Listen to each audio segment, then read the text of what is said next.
What we do know is, if you're not prepared to be wrong, you'll never come up with anything original. If you're not prepared to be wrong. And by the time they get to be adults, most kids have lost that capacity. They have become frightened of being wrong. And we run our companies this, by the way. We stigmatize mistakes. And we're now running national education systems where mistakes are the worst thing you can make. And the result is that we are educating people out of their creative capacities. Picasso once said this. He said that all children are born artists. The problem is to remain an artist as we grow up. I believe this passionately, that we don't grow into creativity, we grow out of it. Our education system is predicated on the idea of academic ability. And there's a reason. The whole system was invented around the world. There were no public systems of education really before the 19th century. They all came into being to meet the needs of industrialism. So the hierarchy is rooted on two ideas. Number one, that the most useful subjects for work are at the top. So you were probably steered benignly away from things at school when you were a kid, things you liked, on the grounds you would never get a job doing that. Is that right? Don't do music, you're not going to be a musician. Don't do art, you won't be an artist. Benign advice. Now, profoundly mistaken. The whole world is engulfed in a revolution. And the second is academic ability, which has really come to dominate our view of intelligence because the universities designed the system in their image. If you think of it, the whole system of public education around the world is a protracted process of university entrance. And the consequence is that many highly talented, brilliant, creative people think they're not, because the thing they were good at school wasn't valued or was actually stigmatized. And I think we can't afford to go on that way. In the next 30 years, according to UNESCO, more people worldwide will be graduating through education than since the beginning of history. More people.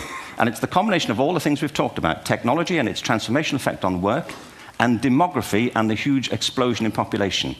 Suddenly, degrees aren't worth anything. Isn't that true? When I was a student, if you had a degree, you had a job. If you didn't have a job, it's because you didn't want one. And I didn't want one, frankly. So, but now, kids with degrees are often heading home to carry on playing video games. Because you need an MA, where the previous job required a BA, and now you need a PhD for the other. It's a process of academic inflation, and it indicates the whole structure of education is shifting beneath our feet. We need to radically rethink our view of intelligence. We know three things about intelligence. One, it's diverse. We think about the world in all the ways that we experience it. We think visually, we think in sound, we think kinesthetically, we think in abstract terms, we think in movement.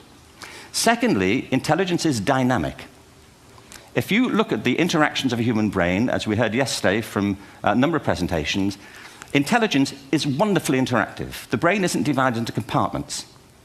In fact, creativity, which I define as the process of having original ideas that have value, more often than not, comes about through the interaction of different disciplinary ways of seeing things.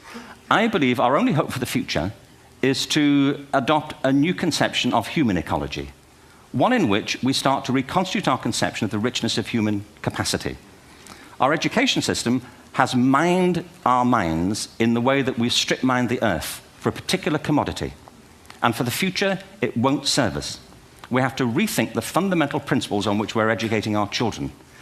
There was a wonderful quote by Jonas Salk, who said, if all the insects were to disappear from the earth, within 50 years, all life on earth would end. If all human beings disappeared from the earth, within 50 years, all forms of life would flourish. And he's right. What TED celebrates is the gift of the human imagination. We have to be careful now that we use this gift wisely and that we avert some of the scenarios that we've talked about. And the only way we'll do it is by seeing our creative capacities for the richness they are and seeing our children for the hope that they are. And our task is to educate their whole being so they can face this future. By the way, we may not see this future, but they will. And our job is to help them make something of it. Thank you very much.